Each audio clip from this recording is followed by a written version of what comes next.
আমাক হঠতে খেলিমেলি লগাই থকা তিনিটা শব্দ হৈছে ৰিকল, ৰিমাইণ্ড আৰু ৰিমেম্বাৰ। বহুতে কৈও থাকে যে ৰিকল, ৰিমাইণ্ড আৰু ৰিমেম্বাৰৰ মাজত পাৰ্থক্য ক'ব লাগে। হয়, খেলিমেলি লগোৱা তিনিটা শব্দ।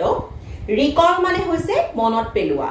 পাৰ হৈ যোৱা কিবা এটা কথা বা কামক যেতিয়া আমি আকৌ মনত পেলাওঁ, পিছত যেতিয়া আমি পুনৰ মনত পেলাওঁ, সেই কামটোকে কোৱা হয় ৰিকল কৰা।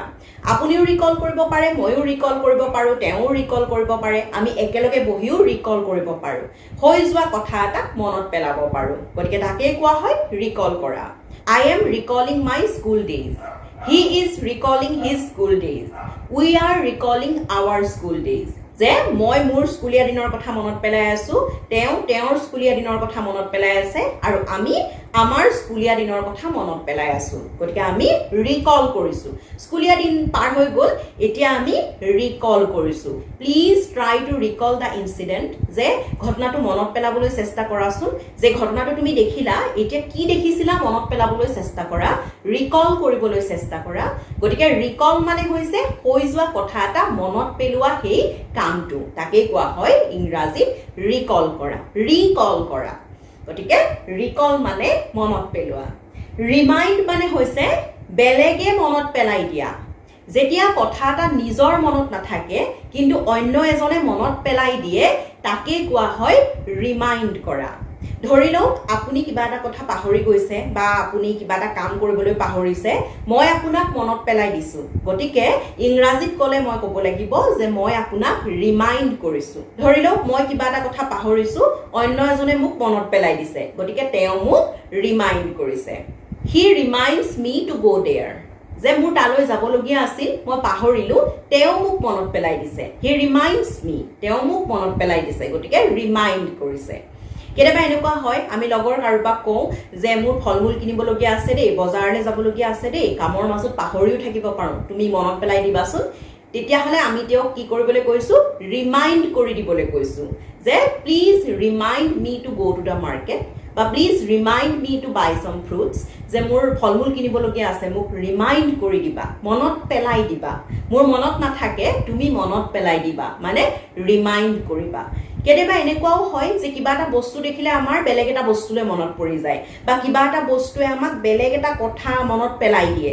কেতিয়াবা এনেকুৱা হয় যে আপোনাৰ কোনোবা এটা গানে বা চিনেমা এখনে আপোনাৰ শৈশৱটোৰ কথা আপোনাক মনত পেলাই দিয়ে, বা কেতিয়াবা কিবা চিনেমা এখন আপুনি চাই আছে, পটককৈ আপোনাৰ শৈশৱৰ বা স্কুলীয়া দিনলৈ মনত পৰি গ'ল, বা তেতিয়াৰ পৰাই আপুনি যেতিয়াই সেই চিনেমাখন চাই বা গানটো শুনে আপোনাৰ সেই স্কুলীয়া দিনলৈ মনত পৰি যায়। তেতিয়াও আমি সেই ৰিমাইণ্ড শব্দটো ক'ব পাৰোঁ, কাৰণ সেই গানটোৱে বা সেই চিনেমাখনে বা সেই কিতাপখনে আপোনাক সেই শৈশৱৰ কথাবিলাক মনত পেলাই দিছে। This song reminds me of my school days. যে এই গানটোৱে মোক স্কুলীয়া দিনৰ কথা মনত পেলাই দিয়ে। যেতিয়াই মই গানটো শুনো, তেতিয়াই মোক স্কুলীয়া দিনলৈ গানটোৱে লৈ যায়। গতিকে গানটোৱে মোক স্কুলীয়া দিনৰ কথা মনত পেলাই দিয়ে। The song reminds me of my school days. গতিকে গানটোৱে মোক কি কৰিছে, ৰিমাইণ্ড কৰিছে, মনত পেলাই দিছে। গতিকে ৰিমাইণ্ড কৰা মানে হৈছে বেলেগে মনত পেলাই দিয়া, আৰু ৰিমেম্বাৰ মানে হৈছে কোনো এটা কথা যেতিয়া নিজৰে মনত থাকে, আনে মনত পেলাই দিয়াৰ প্ৰয়োজন নাই, নিজৰে যেতিয়া কথাটো মনত থাকে, সেয়াই হৈছে remember. I remember everything that happened yesterday. যে কালি যি যি ঘটিছিল সকলো কথা মোৰ মনত আছে। গতিকে I remember, যে মোৰ মনত আছে, বেলেগে মনত পেলাই দিয়াৰ প্ৰয়োজন নাই, মোৰ নিজৰে মনত আছে। I remember everything, যে মোৰ সকলোবোৰ মনত আছে। বা I remember my childhood, যে মোৰ শৈশৱটো, মোৰ শিশুকালটো মোৰ মনত আছে। I remember my school days, মোৰ স্কুলীয়া দিনৰ কথা মোৰ মনত আছে। নিজৰে স্মৃতিত যেতিয়া কথাবোৰ সোমাই থাকে, নিজৰে মনত থাকে, বেলেগে মনত পেলাই দিয়াৰ দৰকাৰ নাই, নিজেই মনত পেলাব পৰা অৱস্থা এটাত যেতিয়া কোনোবা থাকে, তাকেই কোৱা হয় ৰিমেম্বাৰ। কেতিয়াবা যদি আমি কাৰোবাক বহু দিনৰ পিছত লগ পাওঁ, তেতিয়া কওঁ নহয়, অ' আই ৰিমেম্বাৰ ইউ, হয় হয় মোৰ তোমাক মনত আছে।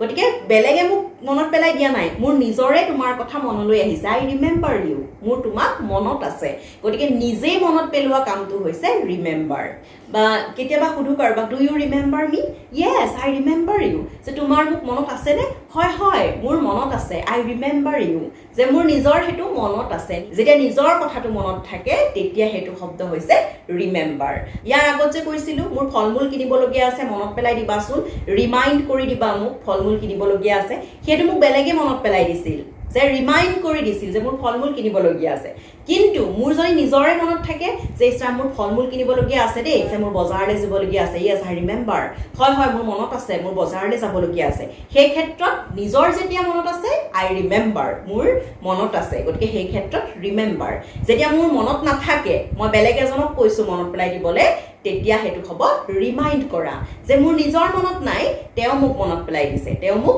ৰিমাইণ্ড কৰিছে কিন্তু মোৰ যেতিয়া নিজৰে মনত আছে ইছৰা মোৰ তালৈ যাবলগীয়া আছে গতিকে আই ৰিমেম্বাৰ মোৰ মনত আছে গতিকে আনে মনত পেলাই দিলে ৰিমাইণ্ড আৰু নিজৰে যেতিয়া মনত থাকে তেতিয়া ৰিমেম্বাৰ গতিকে আশা কৰিছোঁ আপোনালোকৰ এই শব্দ তিনিটাৰ মাজত থকা খেলি মেলি অকণমান হ'লেও দূৰ হৈছে ৰিকল মানে মনত পেলোৱা ৰিকল কৰা আৰু ৰিমাইণ্ড মানে বেলেগে মনত পেলাই দিয়া please remind me to do that যে এইটো কৰিবলৈ মোক মনত পেলাই দিবা সেইটো হৈছে ৰিমাইণ্ড কৰা আৰু ৰিমেম্বাৰ হৈছে যিটো নিজৰে মনত থাকে আই ৰিমেম্বাৰ ইউ মোৰ তোমাক মনত আছে যে বজাৰলৈ যাবলগীয়া আছে মোৰ আই ৰিমেম্বাৰ মোৰ মনত আছে গতিকে নিজৰে যেতিয়া কথা এটা মনত থাকে বা নিজেই মনত পেলোৱা যায় সেয়া হৈছে ৰিমেম্বাৰ গতিকে এই তিনিটা শব্দৰ মাজৰ খেলি মেলি আজিৰ পৰা অকণমান হ'লেও আশা কৰিছোঁ আপোনালোকৰ দূৰ হ'ব গতিকে নতুন নতুন শব্দৰ সৈতে আহি থাকিম আজিলৈ আহিছোঁ ধন্যবাদ